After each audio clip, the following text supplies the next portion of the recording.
Rasulullohning ravza qabrlarning to'g'risi kelasiz. Assalomu alaykum ya Rasululloh desiz, Rasululloh sizni eshitishni boshlaydi.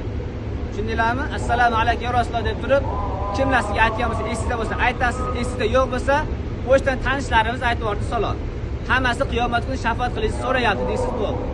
Ki o'zingiz Rasululloh deb o'zingiz nima gaplashmoqchi bo'lsangiz, Rasulullohga o'zingiz dardlaringizni aytib yuborasiz. Siz sog'indik, shunga o'xshagan gaplar, men shafaat qilishni so'rayman, meni oilamga ham shafaat qiling deb.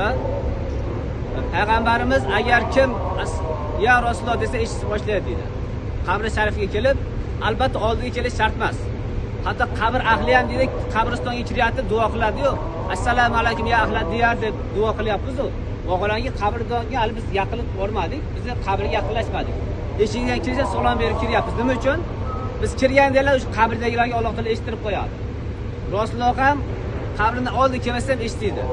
Erkaklarimiz endi oldindan kirib o'tyapsizlar-ku, bobi salomdan kirib, Rasulullohdan oldin qabr sharifga o'tyapsizlar. Kirganda salom berib, sizlar ham shu nima kimlar aytgan bo'lsa, shu odob bilan beraverasiz. Kirmaganlar bo'lsa, birinchi eshik bobi salom deb ashidan kiradi erkaklar, salomlashgan Rasululloh bilan.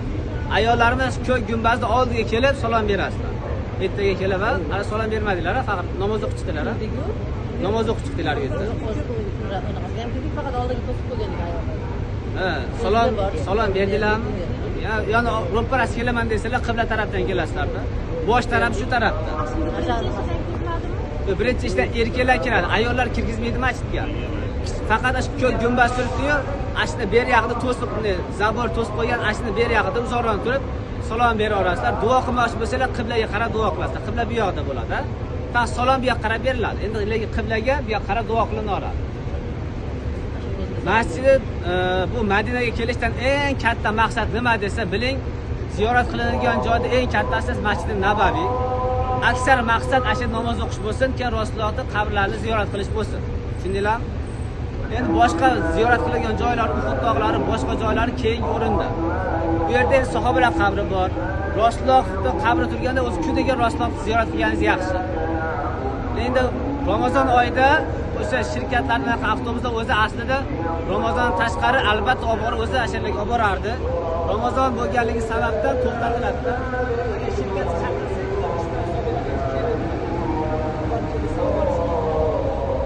shu uchun Ramazonda eng katta o'zi Saudiya ham o'zi olimlar ham o'zi qo'ygan xulosasi Ramazonda ro'za og'izlar ko'proq Masjid Nabaviyda o'tkazsin. Hadisda kelgan ham o'zi Masjid Nabaviyda, tushundinglarmi? En asnosi Rasululloh kim o'qisa degan sahih hadislari bor. Rasululloh yotgan joyda ko'proq bo'lganingiz yaxshi. Biz bir kun 2 kun turamiz-ku, ko'proq namoz o'qib olib ketsin deydi. Makkada endi borganda xuddi shunaqangi faqat namoz bo'ladi. Endi Ramazon chiqib ketganidan keyin bizga nima yo'l ochiladi. Ashni ziyoratlar qilamiz, Qizil dengizga borib, shu chekkalarga borib kelamiz inshaalloh. Birga shu. Endi hozir kirib namoz o'qiymiz. Ayollarga o'qiydigan joyi yo'q bu yerda. Siz nariga qilib o'qorasiz. Xohlasanglar mana janamoz o'qisalar bo'laveradi. Xohlasanglar. Lekin ichkariga joy yo'q. Amakisini yo'q, xona bo'ldi deganlar qayerda? Yo'q, Makkada.